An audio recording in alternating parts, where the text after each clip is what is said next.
All right, so we'll break this up into two parts. One will be primarily a set of quotes from the last many tons of years on why we think we need common sense as common sense for language. And then if we believe then we actually do need common sense, we'll jump into maybe we can get some common sense from language, or maybe not. Okay, so Hobbes wrote, we use words to talk about the world. Therefore, to understand what words mean, we must have a prior explication of how we view the world. So what do we mean by this knowledge? So to define it, if I know some proposition P, you know some proposition P, I know that you know P, you know that I know P, then we're going to call this shared knowledge. We're not going to infinitely recurse. We'll just stop at the second level. Okay. So these are things that the two of us know and we consider shared.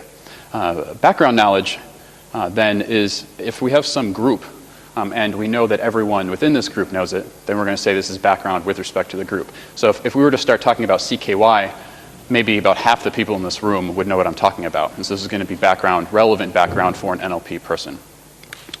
And when we get that group big enough, some larger social group, then we start talking about this as common knowledge or common sense. So Nunberg referred to this as the collective sense. And so skipping through some of this, we see another reflection of the importance of it, where the collective sense does play a role in the interpretation of all utterances, even when I'm ignorant of it. And there's been a number of talks this week that's sort of been pointing at this idea that when we're doing various language processing tasks, we may not be able to explicitly conjure up the sort of propositional content that we would need to understand these the utterances, but we all seem to agree that there is something sort of there latently. In the 70s, Ellen Prince referred to this as stereotypical tacit assumptions, where she tried manually enumerating some of what these might be. So she assumed that if she were to bump into someone in a subway, she could take for granted that the person she was talking to would know that people have parents, they may have siblings, they may have a spouse, a home, a television, a clock, neighbors, and so on, and that countries have various properties, and that this is all just part of this sort of collective sense, or again, stereotypical tacit assumption. This goes beyond just basic propositional content. It's the same general idea in the Minsky notion of frames, which has been talked about already this week, and most people know it.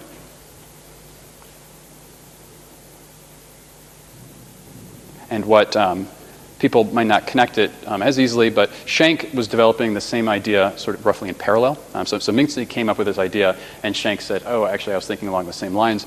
So the initial script paper points directly to the Minsky frame, and for those that don't know, frame is sort of overloaded in our community. So the Fillmore notion of frames, so in terms of frame net parsing, is related to the Minsky notion of frames, but these weren't initially the same thing. They're related concepts.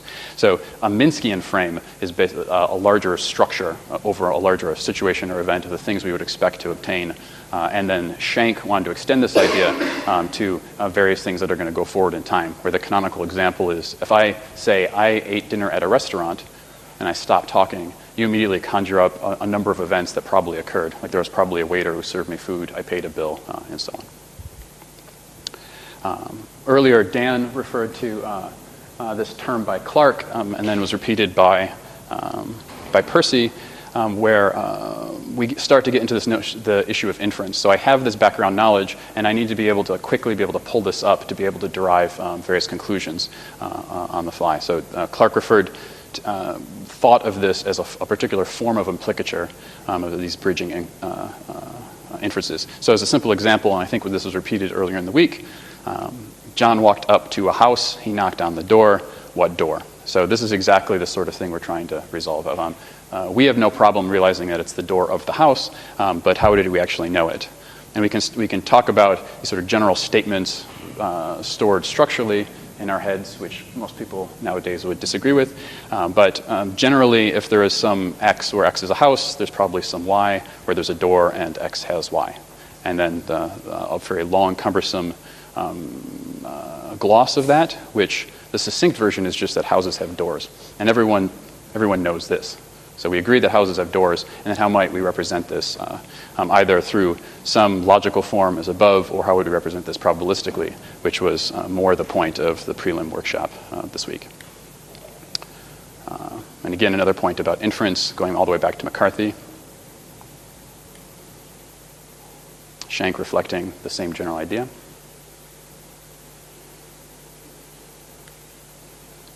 And so then Hobbes, I threw this in because I don't know how many people have actually read Hobbes nowadays, but this idea of being able to do quick inference sort of on the fly, where I'm trying to prove Hobbes views text understanding generally as utterances are being sort of unrolled, as I see each sentence. The act of interpreting this is trying to prove each new sentence, to try to have the minimal proof to go back through all the statements that I've seen that justifies why someone said this. So this is the famous interpretation as abduction idea. And this, I throw this in because this is my favorite example of John heard steps behind him. He began to run. Why? And this term, implicit question answering, I think then sort of brings this to the way a lot of people currently, like the work of Percy and others, on trying to find some tractable set of problems in language understanding. They're going into natural language interfaces to databases as these explicit QA setups. And we can think about a lot of general language understanding as this sort of perpetually running forward inference implicit question answering process. Okay, so if we think we need common sense, then maybe we should try to define, like, can we actually recognize it? Like if I give you a sentence. And so the easiest way is I say, is P common sense? Is this particular statement common sense? So I can just state it, and then if we think it's common sense, then it's common sense. And this is naively what we think we'd be able to do. Then I say, okay, a person may have a therapist. This is going to be common sense. Now you can easily imagine putting this statement on Mechanical Turk and asking people on a scale of 1 to 5, is this common sense? And it's not going to be all 5s. Right? People are going to have a ranging opinion on, like, how common sense is this really? And then we start debating for the rest of the evening on what common sense is. So in my thesis, I played with this test that Kai had used, who adapted it from much earlier from Benny Shannon, which is this test for presuppositional content. And it's called the hey, wait a minute, I didn't know that P test, HWMP, where the idea is originally this was come up with just a test whether or not something was presuppositional. So if I say I had to take my sister to the airport, you reply, hey, wait a minute, I didn't know that you have a sister. And this is well formed, right? And so but I cannot say, or you can't say, hey, wait a minute, I didn't know that you have to take your sister to the airport. This test, under this test, you're not allowed to challenge the primary assertion of the utterance. You're only allowed to test for presuppositional content. Okay, so this sort of isolates these presuppositions out of the general sentence. So a test for common sense, then, is embed the statement that you care about as a presupposition, not the primary utterance, and then run the HWMP test. And if it's well-formed, but it sounds silly, then it's probably common sense. So for example, I left my dog at the pet therapist on my way to work. It's totally reasonable for you to reply, hey, wait a minute, I didn't know that a pet can have a therapist. If you say, I left my sister at her therapist on my way to work, hey, wait a minute, I didn't know that your sister had a therapist, so this is also legitimate. So so that the first item is not common sense. The second item is also not common sense.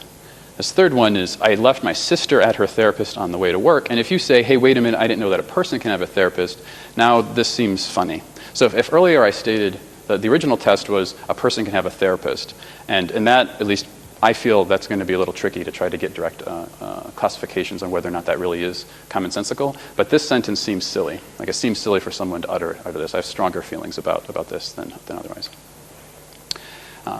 So this general lack of knowledge of common sense inference is often repeated as one of the main things that killed strong AI in the 80s into the early 90s, where we generally sort of moved over to more small task-oriented problems, focusing on incremental improvements. But then people started to complain, even as that was happening, where you have these famous statements like this, where, to read it all out, we might define progress very carefully as displacement towards the ultimate goal. And so this would be this sort of task-oriented iterative movement that the community has been moving for quite a number of years.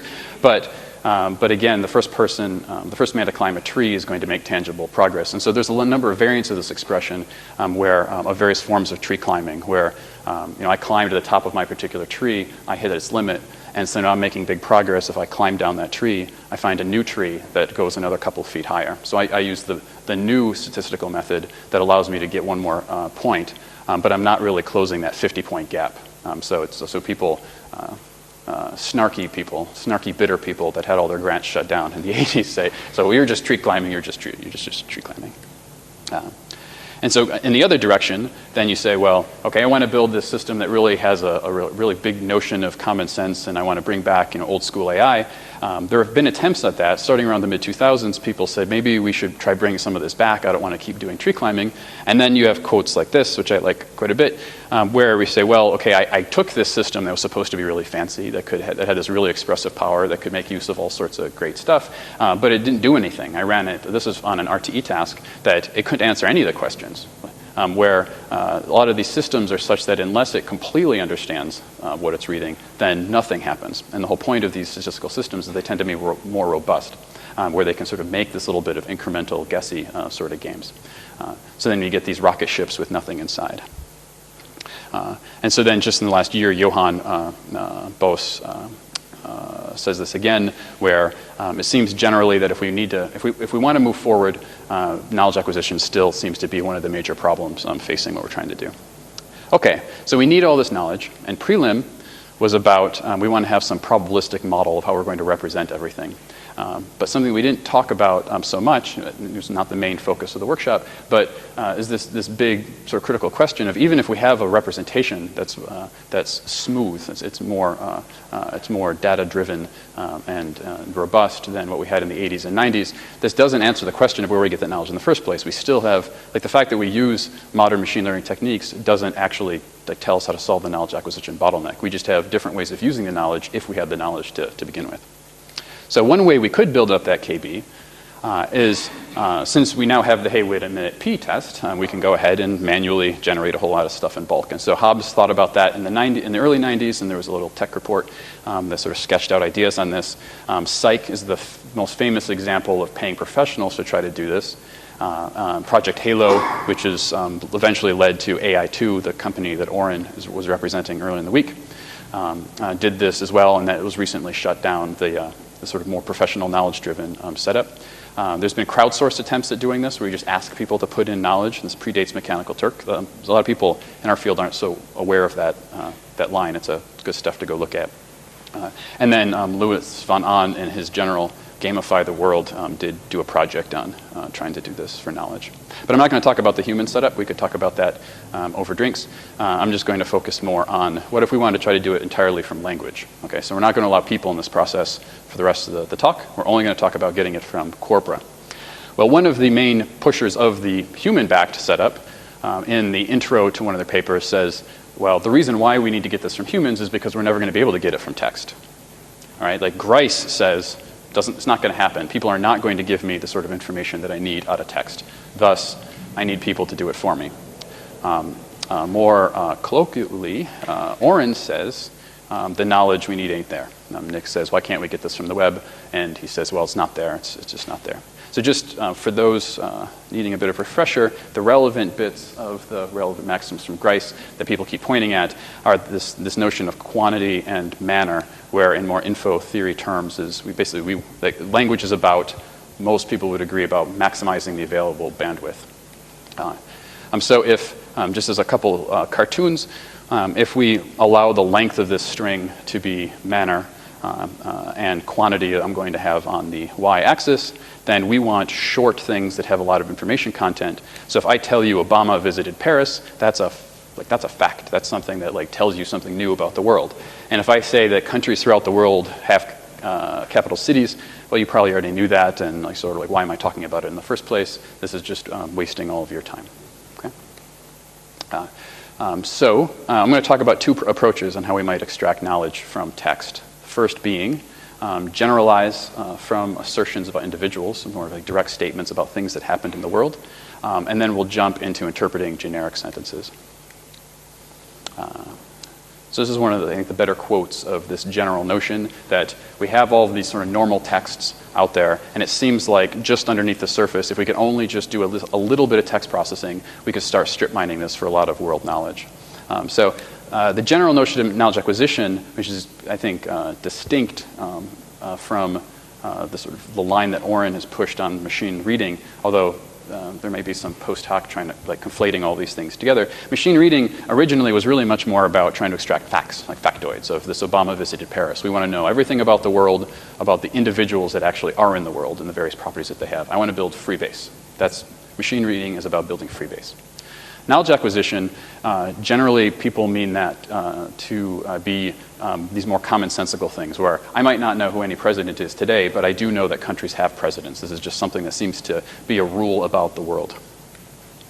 So the pipeline is we need to sort of recognize a bunch of basic predications in the text. We need to abstract from those predications up to entities and from these entities up to their semantic classes or their linguistic kinds, where step 2 is basically the main thing that doesn't occur in a machine reading sort of system. You're just going to sort of stop at step 1. So 1, 2, then count, do something. That's going to be your secret sauce for whatever your system wants to do. And the result is going to be various rules or probabilities, something that we think might be useful for downstream inference in some NLU task. So when I say recognize patterns of situation descriptions, you can pick whatever your favorite term is. There's lots of different systems that do all these things. My students know that I jump up and down a lot to say that basically everything on this list is pretty isomorphic, especially if you're trying to do a sort of basic tuple extraction task. Each thing is better at some things than others. Some are faster, some are more robust, some have a slightly deeper level of representation. But for the purposes of the rest of this talk, we're going to say detect basic predications and the arguments.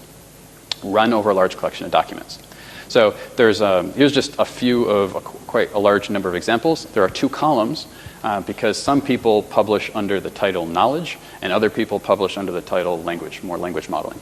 That I might care about verb-verb co-occurrences because this is a selectional preference task, like the verbs and the nouns that they appear with. So what sort of things if I want to do a better parser, then I care about selectional preferences. But if I care about knowledge, then I care about sortal restrictions. And there's an entirely different set of terms that people might use. But in terms of the tools and our capabilities that we have today, this all ends up being really the same thing.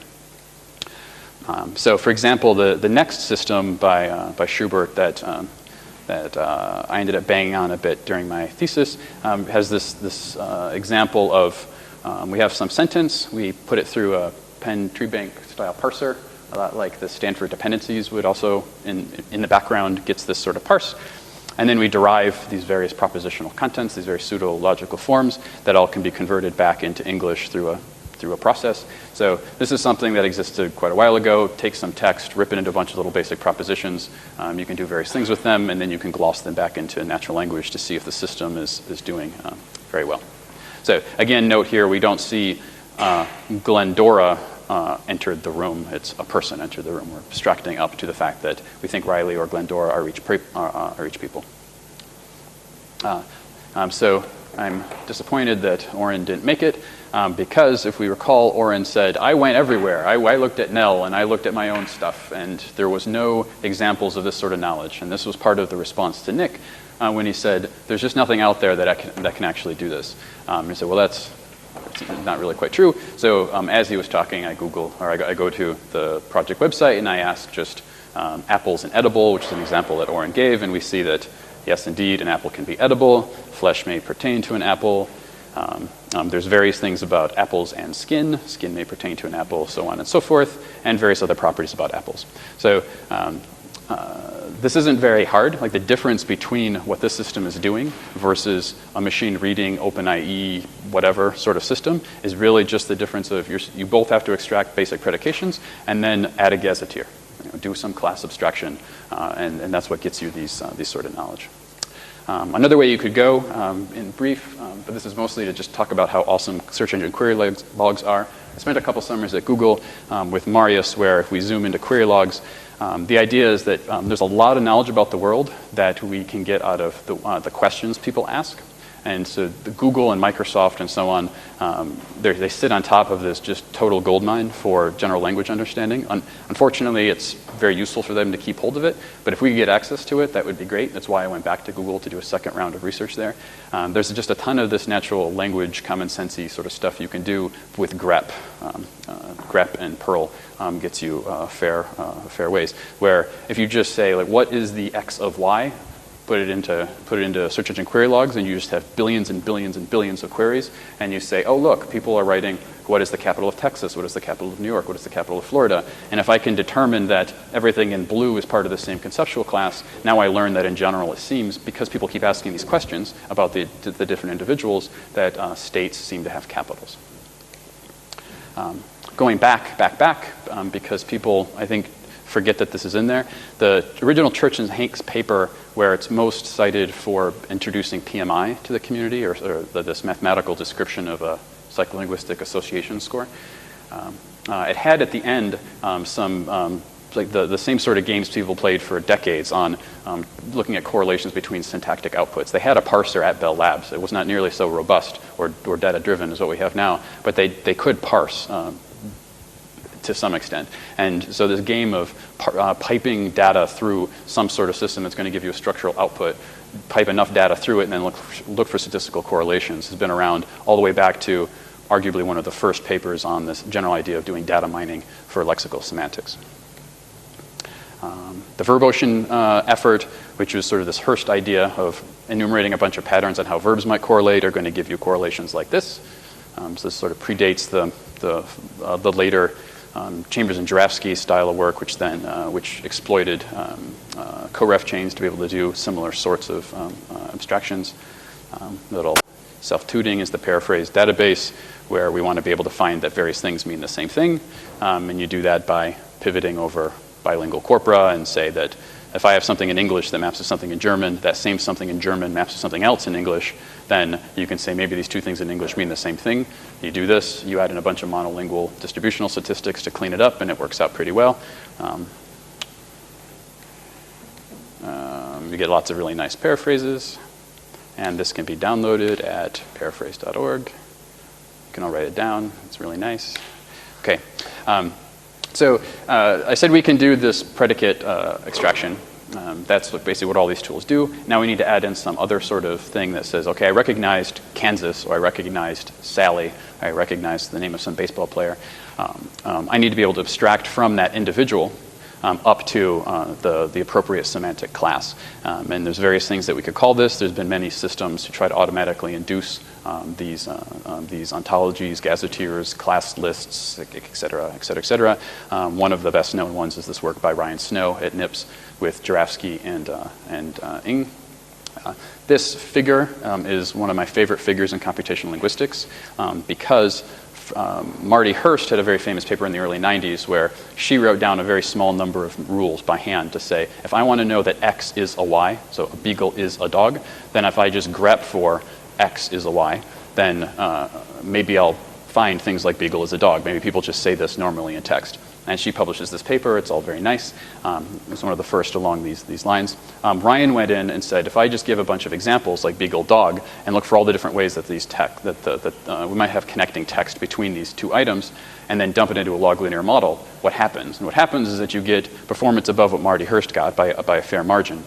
But what you also see is that the patterns that have the most impact end up being the same patterns that Marty wrote down herself. And then you're getting all the boost by these either very high precision, low recall, or high recall, low precision. But an additional thousands and thousands of patterns that are weighed in just the right way. So this figure for me captures basically 21st century contribution to the field, that we already knew how to write X is a Y.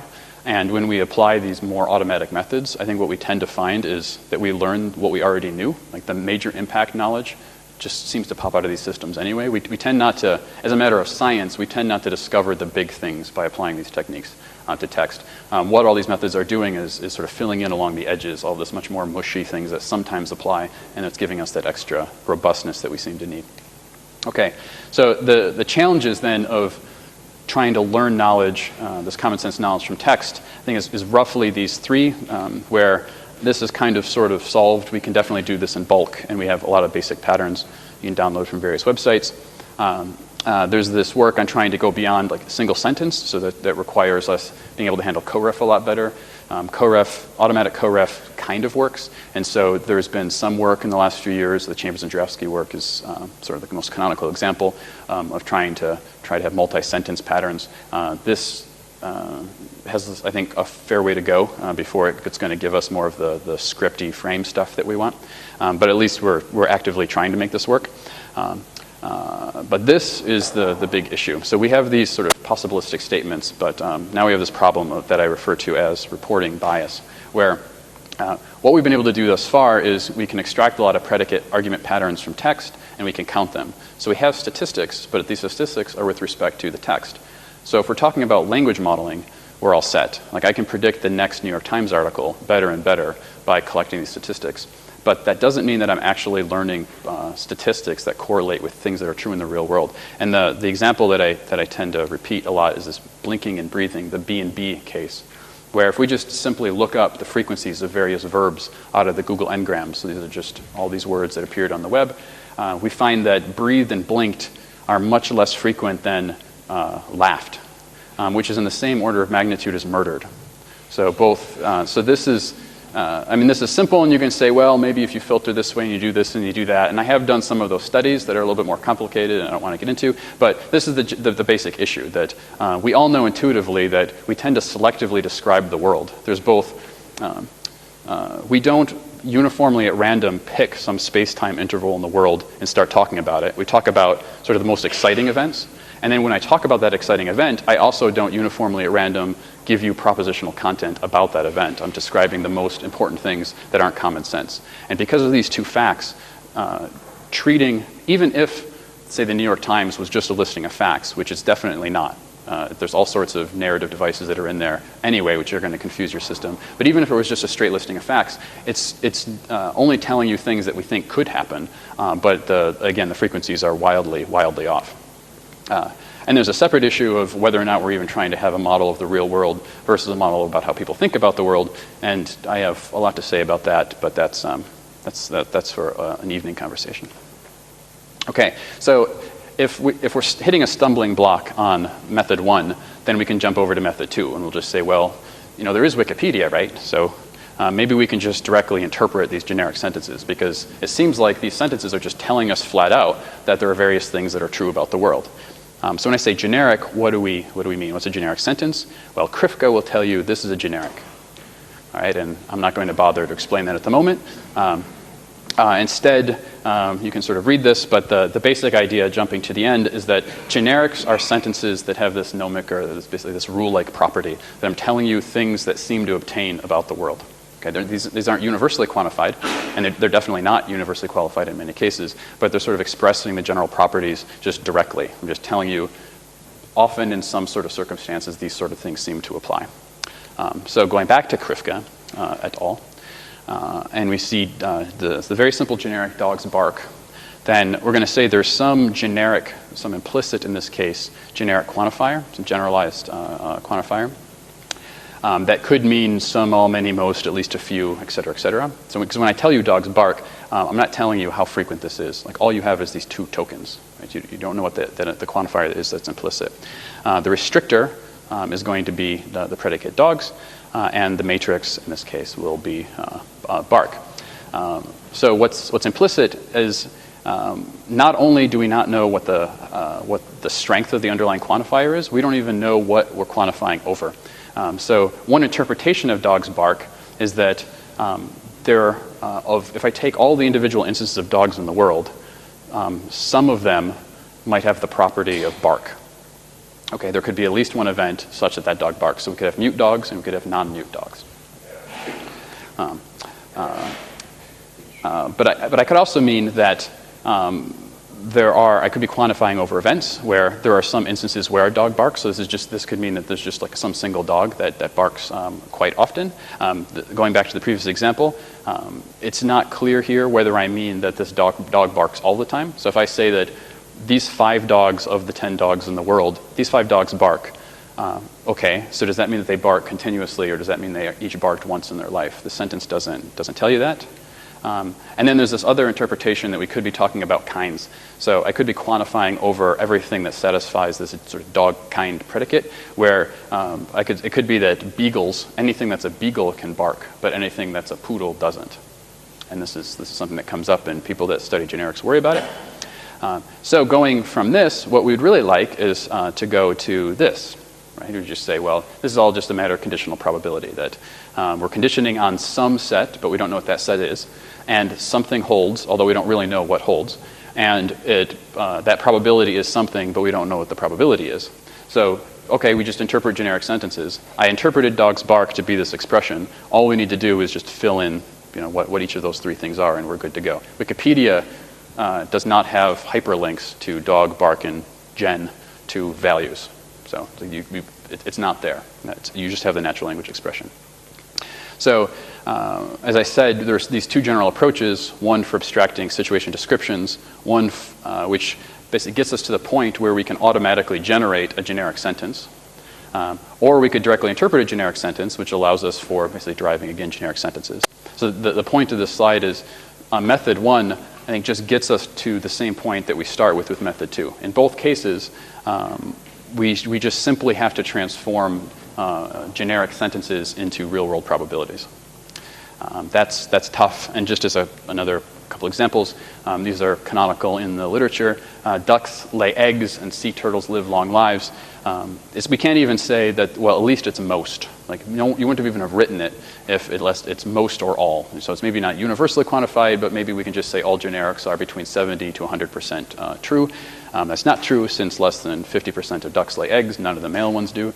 And sea turtles live long lives. Generally, people consider this to be a true statement, but most sea turtles actually die very young. Most of them, they hatch out of their eggs, they make a race to the ocean, and then seagulls and stuff come and eat them. So very few sea turtles live longer than a day. But the ones that do live longer than a day tend to then live quite a very long time. So the quantifier there then is going to be a very small probability. But people seem to accept this sentence. So the summary then on the knowledge acquisition side is, it seems like we definitely can do this extraction. We definitely can make these general statements. We can get these generics if we want to go the knowledge acquisition route, the factoid generalization route. But the real issue is determining this proper quantifier strength and what the actual domain restrictor is. These are, if we actually want to make forward progress in if we want to acquire common sense knowledge from text, these are the two issues. And so since that time, I've continued to do a little bit of work along those lines, but I've mostly said, well, I need to have a better understanding on how to process very large amounts of data, which then leads to an entire different line, which I'm not talking about today, on big, giant data processing. So when Jason says that it may be hard to summarize sort of what I've been up to in the last few years, a lot of it is motivated by this same issue from 5, 6, 7, 8 years ago. It's just that it's a very subtle, complicated problem, and so it requires a lot of work in a couple of different areas. And which I can talk about more later if anyone cares about. So that's it. Thanks.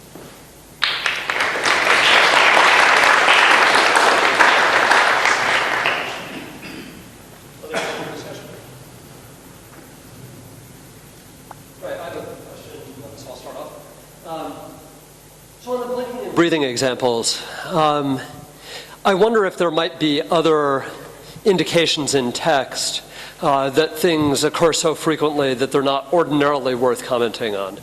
I bet if you look in text, she didn't even blink shows up more or something than at least more frequently than you would expect, given how often she blinked shows up. Yeah. She didn't sleep or she slept badly show up often, and in general, either negations or modifications. Like the only reason we would mention this is to describe why it didn't happen or why it happened in a different way than usual. Yep. And that really seems like a clue that you don't usually comment on it, right? Yep. There definitely are clues. Just like so when Jason and I were discussing this a little earlier, he said, well, in generics, like for blinking and breathing, couldn't you imagine finding a sentence of humans blink on average this many times in any given day? And I said, yeah, you definitely are going to find that. There's a lot of things you're not going to find directly stated in generics, but some of this you will be able to get. Just like in this case, that's going to be a very useful signal. So Jonathan Gordon, doing some follow-up work along these lines, sort of started teasing out some of that based on some earlier work. that we looked at. So an example that we used, or that I used, was something along the lines of Sally really liked Billy, but she didn't ask him out. Implies, like you can infer from that often if a woman likes a man, they might ask him out. If a person likes a person, they might seek to do that. And so that just means, okay, so now I've gotten maybe above the 50% mark. Maybe. I don't even know if that's true. So you can get signal that starts to narrow what the strength is, but it's still very far away from getting anything very strong. So I was just trying to understand your position a little bit better. I mean, towards the end, you were somehow saying that, we can actually, using Hearst patterns or fancier versions, extract all these rules, and the main point is how do you actually put, soften them and figure out the right quantifier scope and scale up? Is So that not a fair, scope, or so strength and the strength domain. and the restrictor? Yeah. But I'm wondering if there's... And no, it's not a matter of scaling up. It's just a matter of, we can definitely process the web. I mean, we can parse the web. We can generalize from that and get an army of possibilistic statements. So I'm wondering if there's still structural things which are kind of missing, and maybe you're folding those into here, where how are you going to? I think of common sense as not just a set of facts, but a kind of an entire rich system and of how the world works, and especially when you go into kind of the more spatial domains where there's a lot of non-linguistic structure. Right. So I think if we were to keep talking about that, then you're going to quickly run into that's going to be the same argument as whether or not you need grounded language in general, whether or not we're talking about common sense or anything else. And I tend to believe that we're not going to be able to get all of our knowledge out of text. And so spatial things, I think we are going to have something that's a lot more embodied. But your point about basic propositions versus a more, if I interpret you correctly, versus a more complex set of inference rules in order to get something moving, I'm sort of considering that as part of the whole puzzle. So when we have things like, actually quite a lot of slides ahead. Things like PPDB can be pushed forward to give you basically template-to-template matching of the sort that David has been talking about, to be able to have ability to do forward inference. And then more things along these lines of where this isn't just a man may ask out a woman. This is more like if a man asks out a woman, they might go to a restaurant. So the ability to be able to push some system forward, I think we can get. It's just that if you were to do straight textual inference, if you're to do inference on the knowledge that you acquire from text, what you're going to do, again, is predict the second half of the document. So if I give you the first 5 sentences of a document, you're going to be able to predict the 6th sentence with lower and lower perplexity. But if I think I said this to you already, but before this talk, but if you were to ask that system, was Sally blinking? Like the expression Sally blinked, if I added that as sentence number 6, that's going to have wild entropy because it just never occurs in text. Like it's just something that isn't going to be there. Right. I would let me try to clarify the question. So it seems like what you've shown is statements which are form generics. Do we have the restrictor and then the matrix, and maybe you can get some inference rules. Do you think this is kind of sufficient, or are there other types of structures more relating to, I guess, frames or? No, yeah. So what I meant earlier about the relationship between frames, scripts, and anything else is that these are frames are just larger objects. They're larger generics. I can express in a single sentence. Like I could take Shank's script and remove all the periods and just said, if you go to a restaurant, you might sit down, you might order a meal, you might, and then this happens, and this happens, and this happens. And if you took a step back and looked at that structurally, that's going to be one massive, complicated, single generic sentence. So when I say generic, I just mean swap generic for just these general, everything commonsensical is what generics are meant to express. It just happens that all the canonical examples of generics are just these single sentences. But the basic notion of I need to quantify over some sort of set of situations where I don't know what that set is, and I don't know what the subset is of that set, such that some property obtains afterwards. And that just generalizes across, I think, any of the problems we're talking about. So what do you do with cases where you're identifying concepts with common shared knowledge or beliefs? So what do you do with cases where you have both general pre-theoretical common sense beliefs and scientific beliefs, but coexisting in common ground and being incompatible? So, for example, common sense view of tomato is as a vegetable, but most people are aware of the fact that, or many people are aware of the fact that tomatoes are actually fruit. Or more interestingly, common sense notions of space and time and relativistic notions of space and time. Yep. So that's great. So that is what I meant. Maybe I'll find it here. So in red,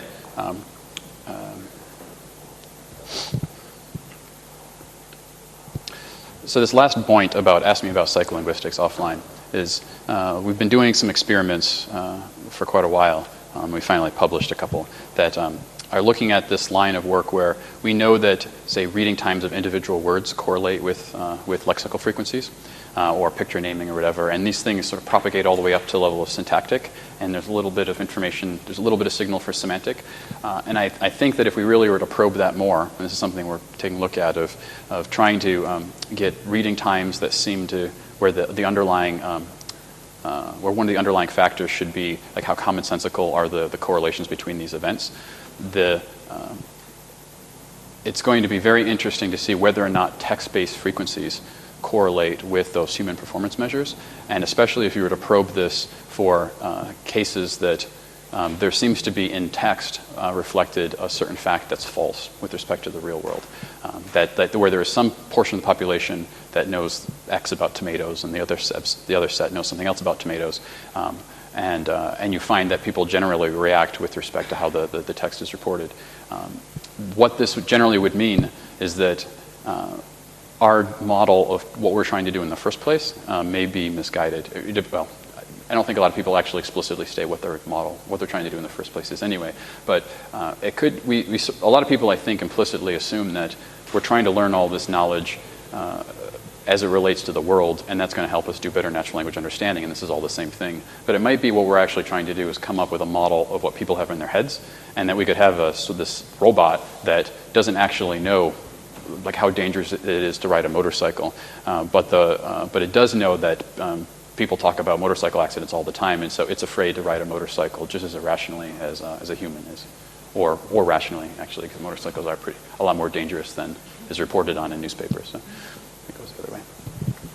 I want to go back to your notion of an implicit question. A man heard steps, he ran. Why? So, coherence in text. There are going to be many things that are inferred by the reader that are not stated, and we have possibilistic generics. You can mine possibilistic generics. So my question is, I understand that. Well, the first observation is if you could count statistics of things that are not said but are inferred by readers, if it was annotated somehow that way, then you would be much more accurate in your probabilities. I agree. So, but it's not annotated that way. Right. And the inference problem, or the bootstrap, it's going to be very hard to recover that stuff. That's not that the inference problem of inferring the unstated consequences is difficult. Do you think that so there are two aspects of that difficulty? One might be that it's information theoretically not there. There's not enough data. The other might be that the inference problem is just too hard. Do you think that the information might be there?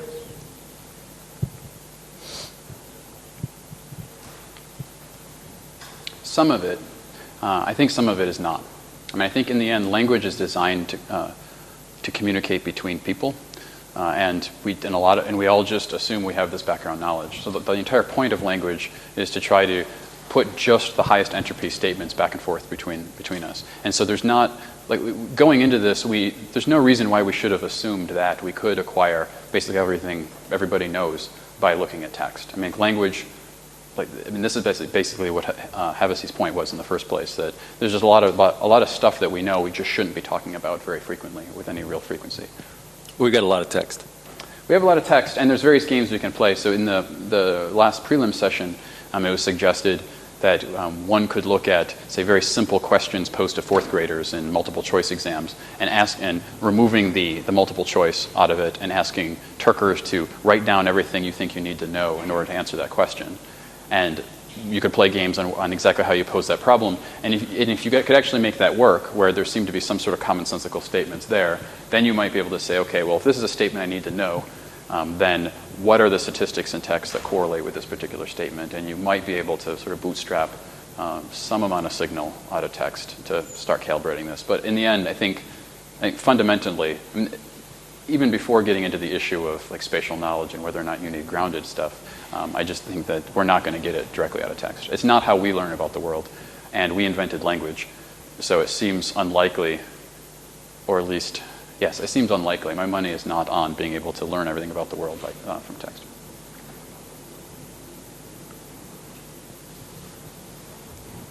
Is that a question, or does your wrist hurt? Okay.